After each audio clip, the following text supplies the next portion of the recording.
Assalamualaikum. Langsung saja pada pagi hari ini saya akan menjelaskan tentang pengertian sunnah, hadis, khobar, dan athar. Ada 4 poin. Jadi pada pertemuan pertama ini kita akan membahas pengertian dari hadis, sunnah, athar, dan khobar. Yang mana keempat-empatnya ini saling berhubungan. Bahkan mayoritas ulama berpendapat bahwa antara hadis, sunnah, athar, dan khobar ini saling bermurodif. Murodif kalau dalam konteks bahasa Indonesia itu dekat maknanya dengan sinonim.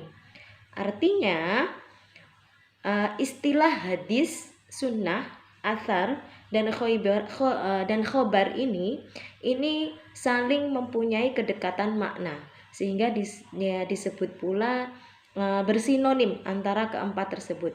Walau ada beberapa poin yang membedakannya seperti itu. Jadi pembahasan pada pagi hari ini kita akan mengulas tentang pengertian hadis, sunnah, athar, dan khobar. Oke, kita langsung pada poin pertama, yakni kita akan membahas tentang pengertian hadis. Apa itu hadis? Saya yakin ya para mahasiswa pada jenjang pendidikan yang terdahulu, baik itu SMP maupun SMA, terlebih-lebih yang mungkin ada yang berasal dari SMA yang basisnya agama atau aliyah dan lain sebagainya, itu pasti sudah sangat familiar dengan hadis. Apa sih itu hadis? Oke, hadis kalau kita pahami secara istilah, itu adalah segala sesuatu yang disandarkan pada Nabi kita, yakni Nabi Muhammad SAW. Semuanya yang disandarkan pada beliau, baik itu perkataan, baik itu perbuatan beliau, baik itu ketetapan beliau, baik itu sifat, baik itu akhlaknya beliau, karakteristik dan lain sebagainya, itu merupakan hadis. Itu simpelnya hadis seperti itu, yakni semuanya yang berasal dari Nabi, semuanya yang disandarkan kepada Nabi Muhammad SAW, itu semua ulama sepakat bahwasanya itu disebut hadis.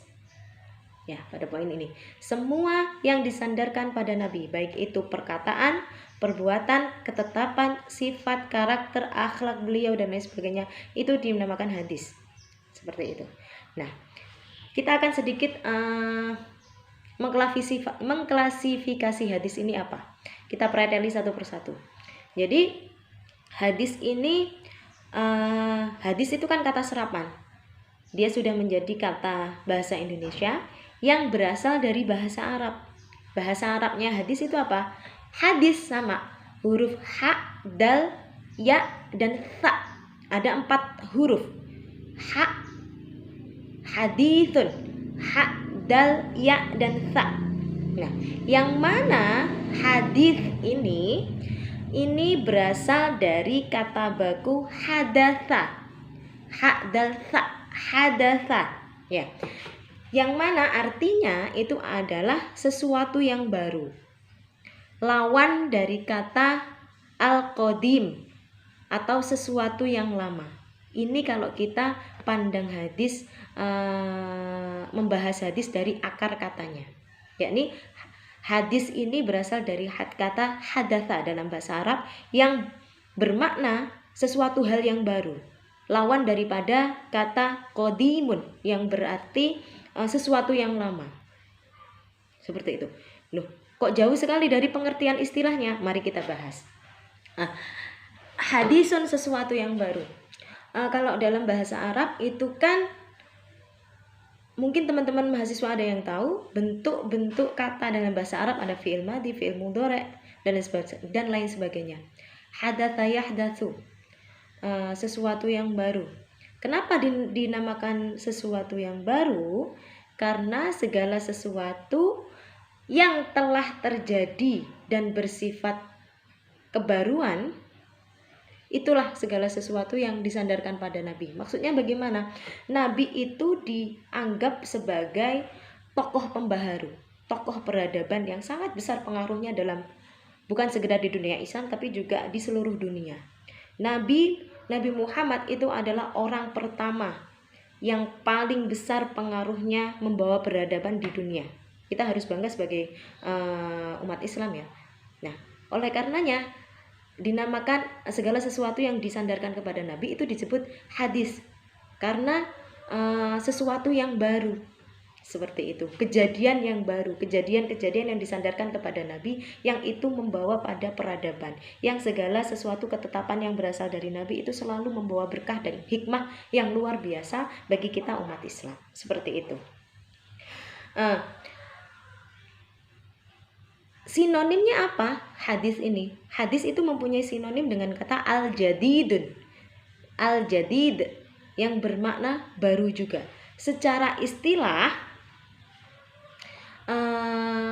Nabi itu membawa kabar berita yang baru, di mana kabar berita itu selalu membawa pada perubahan peradaban, selalu membawa kepada pembaharuan bagi peradaban umat Islam atau umat manusia secara keseluruhan, seperti itu. Nah, di sisi lain, hadis juga diartikan sebagai komunikasi, informasi, komunikasi, cerita, berbincangan dan lain sebagainya. Karena makanya hadis itu banyak yang diawali dengan kata-kata haddatsana. Qala Rasulullah sallallahu alaihi wasallam. Qala itu kan artinya telah berbicara. Siapa yang berbicara? Rasulullah, yakni Rasul atau Nabi Muhammad. Qala Rasulullah sallallahu alaihi wasallam bla bla bla bla. Atau ada juga yang diawali dengan kata-kata haddatsana Abu Sufyan bla bla bla bla bla. Terus kemudian ada juga yang redaksinya diawali dari kata an Abi Hurairah radhiyallahu an qala sami'tu Rasulullah sallallahu alaihi wasallam. Qala sami'tu an itu kata-kata redaksi yang sifatnya cerita. Nah, maka inilah kenapa hadis kemudian disebut juga dengan komunikasi atau cerita atau hikmah dan lain sebagainya. Disebut juga dengan, diartikan pula dengan sesuatu yang baru. Karena apa? Semua yang berasal dari Nabi Muhammad SAW itu bersifat pembaharuan dan yang membawa kepada peradaban bagi umat manusia di dunia. Kita harus berbangga. Yang harus kita ingat dan tekankan adalah tokoh utama yang membawa dampak perubahan paling besar di dunia ini adalah Nabi Muhammad. Itu tidak ada yang menyangkal. Baik orientalis maupun ulama-ulama itu sepakat bahwasanya tokoh pertama yang menduduki peringkat pertama membawa peradaban dan perubahan yang sangat besar bagi umat manusia di dunia ini adalah Nabi Muhammad. Seperti itu.